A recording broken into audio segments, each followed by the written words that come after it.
নমস্কার, আমি তরুণ ঘোষ। আচ্ছা, মোদিজি একদিন চুপ করে বসছিলেন। ট্রাম্প একের পর এক মন্তব্য করে যাচ্ছেন, ট্রুথ সোশ্যালে অনেক কিছু দিয়ে যাচ্ছেন। মোদিজি কিন্তু কোনো কথাই মোদিজি বলেননি। কালকে মোদিজি প্রথম উত্তর দিয়েছেন। আমেরিকার নাম করেননি, ট্রাম্পেরও নাম করেননি, কিন্তু উনি একটা কড়া উত্তর দিয়েছেন। উত্তরটা উনি বলছেন যেটা শুল্ক বসলো শুল্ক, ট্রাম্পকে কড়া বার্তা মোদির। নির্যাস যেটুকু হচ্ছে ট্রাম্পকে উনি বলেছেন, ট্রাম্পকে উদ্দেশ্য করে উনি বলেছেন যে আমার কাছে দেশের স্বার্থ সব থেকে আগে।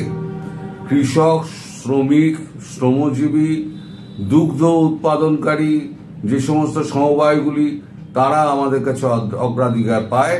আমাদের অর্থনীতির মূল মেরুদণ্ড হচ্ছে তারা। সুতরাং ভারত এমন কিছু করবে না যে তাদের ওপরে কোনো রকম ধাক্কা মারুক। তবে এর জন্য হয়তো আমাকে অনেক গুণাগার গুনতে হবে, কিন্তু সেই জন্য আমি প্রস্তুত। আমি ব্যক্তিগত লাভ লোকসানের জন্য আমি এই ভারতবর্ষের প্রধানমন্ত্রী হইনি। আমি যেমন একটা ঝোলা নিয়ে এসেছিলাম, তেমনি একটা ঝোলা নিয়ে আমি চলে যাব। এ কথাটা পূর্বে উনি অনেকবার বলেছেন, আজকে গতকালকে আবার উনি রিপিট করেছেন। এদিকে গতকালকে থেকে আমি বলেছিলাম যে এই যে ট্যারিফ যেটা চলছে, এই ট্যারিফে কিন্তু আপনার শেয়ার বাজারে সাময়িক একটা অস্থিরতা দেখা দেবে, তারপর আবার 3-4 দিন বাদে ঠিক হয়ে যাবে। ঠিক সেটাই হলো। আজকে যেমন বেরিয়েছে, পতন এড়িয়ে উঠলো বাজার।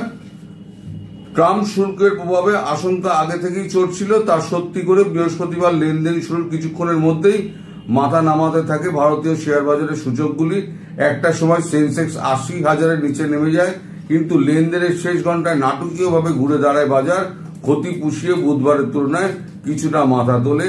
এদিন 79.27.2 সেন্সেক্স 80,623.26 অঙ্কে দিন শেষ করেছে। অথচ লেনদেনের মধ্যবর্তী একটা সময়ে 79,811.29 পয়েন্টে নেমে এসেছিল। সেখান থেকে 900 পয়েন্ট বেশি ঘুরে দাঁড়িয়ে সূচকটি 80,737.55-তে পৌঁছায়। নিফটি 21.95-এ উঠে গেছে। তার মানে শেয়ার বাজার যে ধাক্কাটা পড়েছিল প্রথম দিকে, যেটা আশঙ্কা করা হচ্ছে, সে ধাক্কাটা শেয়ার বাজার সামলে নিয়েছে। কারণ ভারতবর্ষে যারা লগ্নিকারী তারা বুঝে গেছেন যে এই শুল্ক নীতি নিয়ে ট্রাম্প কিছু করতে পারবেন না। কারণ আমাদের, বারবার আমি যা বলি, আমাদের ইন্টারনাল কনজাম্পশন দিয়ে আমরা চালিয়ে দেবো, বাকিটা আমরা বিভিন্ন দেশে চালিয়ে দেবো। এইবার হলো কি, ট্রাম্পকে তো মুখে কিছু বলছেন না মোদিজি, কিন্তু ট্রাম্পকে কিন্তু হিটব্যাক করতে উনি শুরু করেছেন। কিভাবে হিটব্যাক করছেন? মোদিজি মুখে কিছু বলেন না। মোদিজির এটা হলো, মোদিজি মুখে কিছু বলেন না, মোদিজি সবসময় চুপচাপ থাকেন। এখন আমাদের একটা ডিল হয়েছিল বোয়িং কেনার, P-81, সেটা হচ্ছে নৌবাহিনীর জন্য বিমান।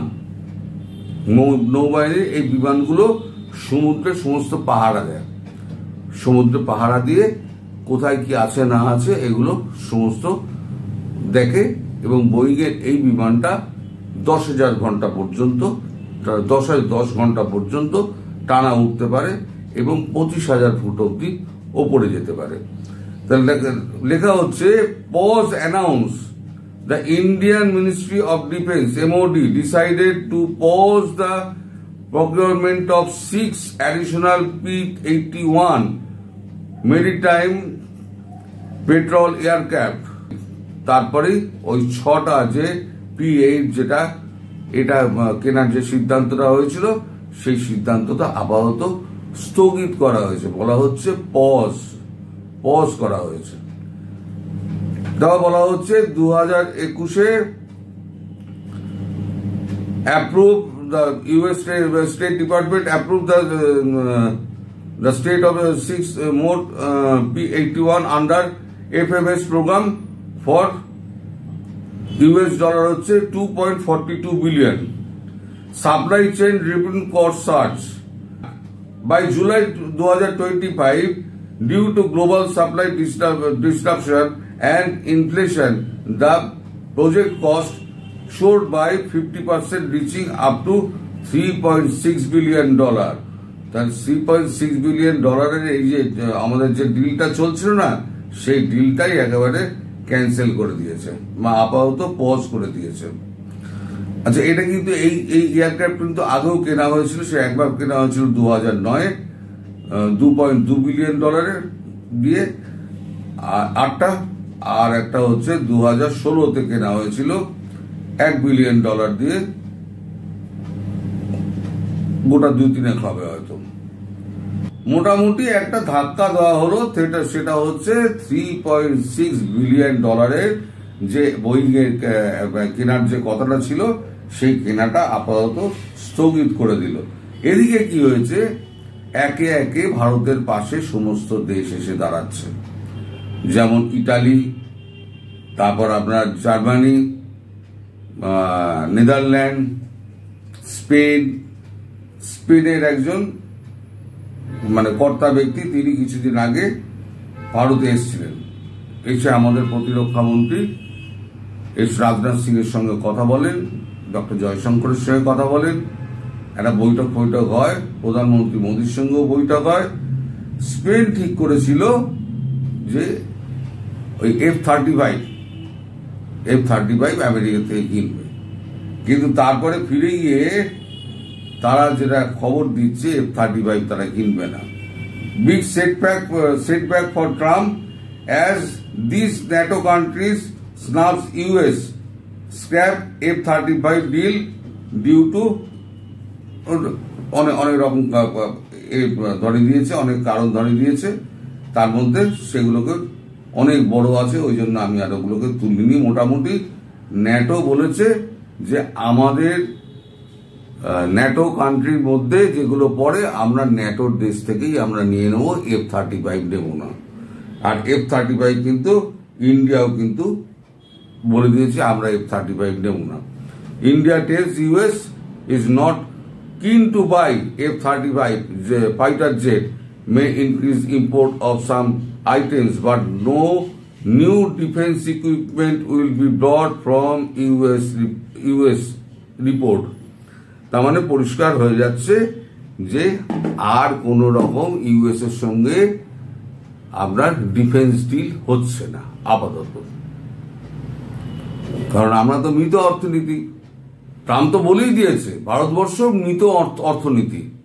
আমার একটা প্রশ্ন আছে দর্শক, তাহলে মৃত অর্থনীতির দেশে 10-10টা ট্রাম্প টাওয়ার কেন?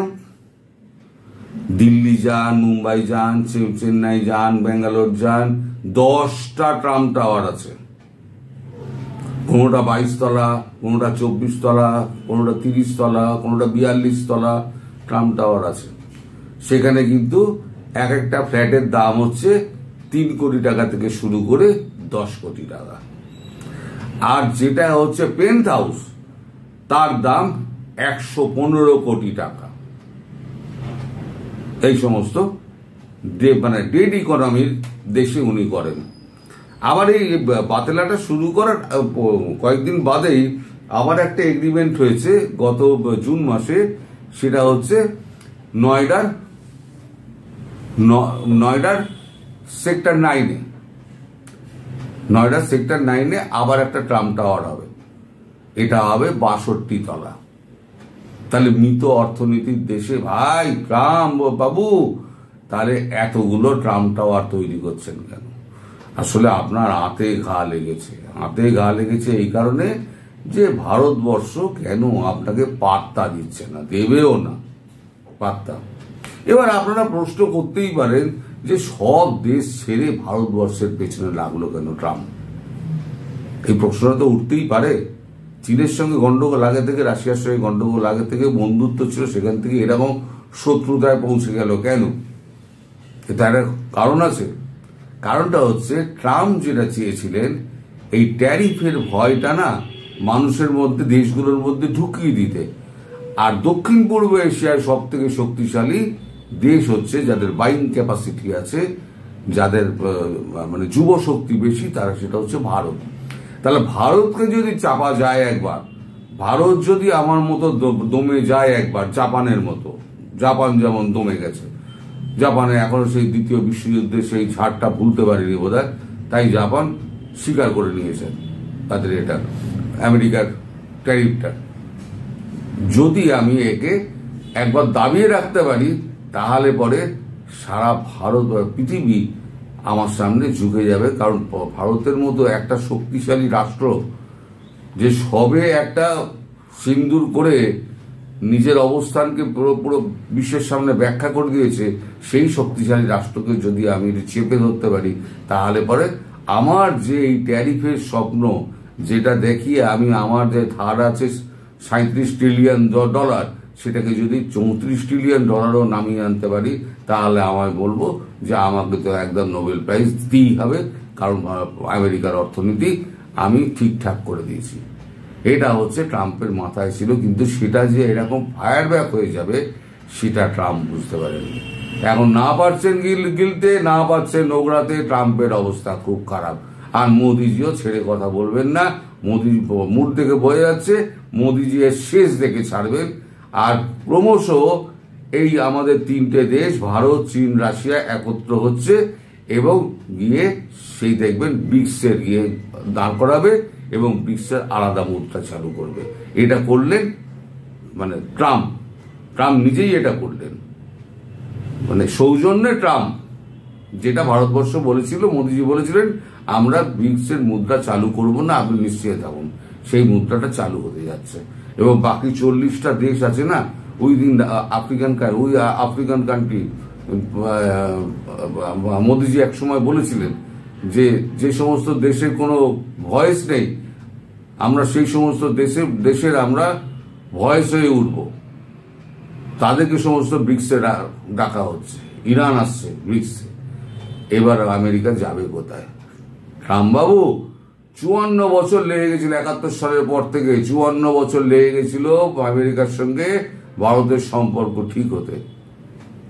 এই 2025 থেকে এবার আরো 54 বছর গুনুন, আমেরিকাকে আরো 54 বছর আপনি ফিরিয়ে দিলেন ভারতের মতো একটা চতুর্থ মানে অর্থনীতির দেশকে শত্রু বানিয়ে। দেখুন সামনে কি আপনার জন্য আপনার অপেক্ষা করছে। আপনি তো আরো ট্যারিফ বসাবেন, আরো জরিমানা বসাবেন, আপনি বারুন, ভারতবর্ষও দেখে নেবে। সবাই ভালো থাকবেন দর্শক, সুস্থ থাকবেন এবং সাবধানে থাকবেন। নমস্কার।